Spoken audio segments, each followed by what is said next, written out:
தற்போதைய அண்மை செய்தி.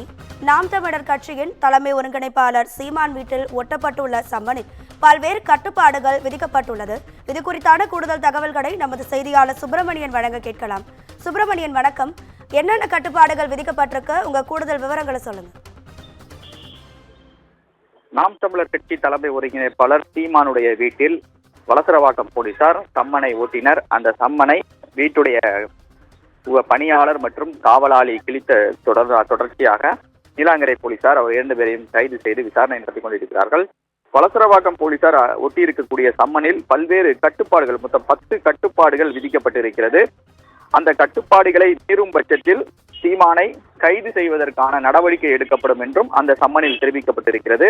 முதலில் அந்த சம்மனின் அடிப்படையில் 2011ஆம் ஆண்டு பதிவு செய்யப்பட்ட வழக்குடைய விவரங்களை அதில் தெரிவிக்கப்பட்டிருக்கிறது.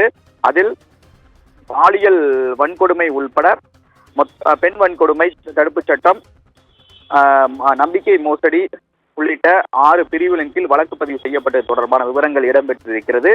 அதே போல இந்த வழக்கு விசாரணை தொடர்பாக உண்மைகளையும் சூழ்நிலைகளையும் வெளிக்கொணர போதுமான வழிவகைகள் உள்ளன என்பது தெரிய வந்தால் தங்களை விசாரணைக்கு ஆஜராகுவதற்கான வழிவகை இருக்கிறது. எனவே அதன்படி விசாரணைக்கு ஆஜராக வேண்டும் என்று அந்த சம்மனில் தெரிவிக்கப்பட்டிருக்கிறது.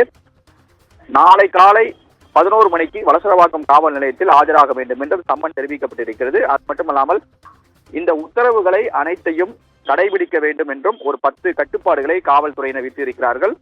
எதிர்வரும் காலத்தில் தாங்கள் எவ்வித குற்ற செயலிலும் ஈடுபட மாட்டீர்கள் என்று அந்த கட்டுப்பாட்டில் தெரிவிக்கப்பட்டிருக்கிறது. அது மட்டுமல்லாமல் நேரடியாகவோ மறைமுகமாகவோ எந்த விதத்திலும் சாட்சிகளை கலைக்க கூடாது என்று தெரிவிக்கப்பட்டிருக்கிறது. இது மட்டுமல்லாமல் இந்த வழக்குடைய உண்மை விவரங்கள் தொடர்பாக புலன் விசாரணை அதிகாரி அல்லது காவல் நிலைய அதிகாரி நிபந்தனைகளுக்கு இந்த கட்டுப்பாடுகள் உட்படுகிறது. எனவே இந்த கட்டுப்பாடுகளை சீமான் பின்பற்ற வேண்டும் என்று அந்த தெரிவிக்கப்பட்டிருக்கிறது. இந்த கட்டுப்பாடுகளை மீறும் பட்சத்தில் அவர் சீமான் மீது வழக்கு பதிவு செய்து கைது நடவடிக்கை எடுக்கக்கூடும் என்று அறிவிப்பதாக வலசரவாக்கம் காவல் ஆய்வாளர் அந்த சம்மனில் தெரிவித்திருக்கிறார். அந்த சம்மன் முறைப்படி சீமானுடைய வீட்டுடைய கதவில் ஒட்டப்பட்டது. அதைத்தான் காவலாளியும் அதே போல வீட்டு பணியாளரும் கிழித்திருப்பது தெரிய வந்திருக்கிறது. உங்க விரிவான தகவல்களுக்கு நன்றி சுப்பிரமணியன்.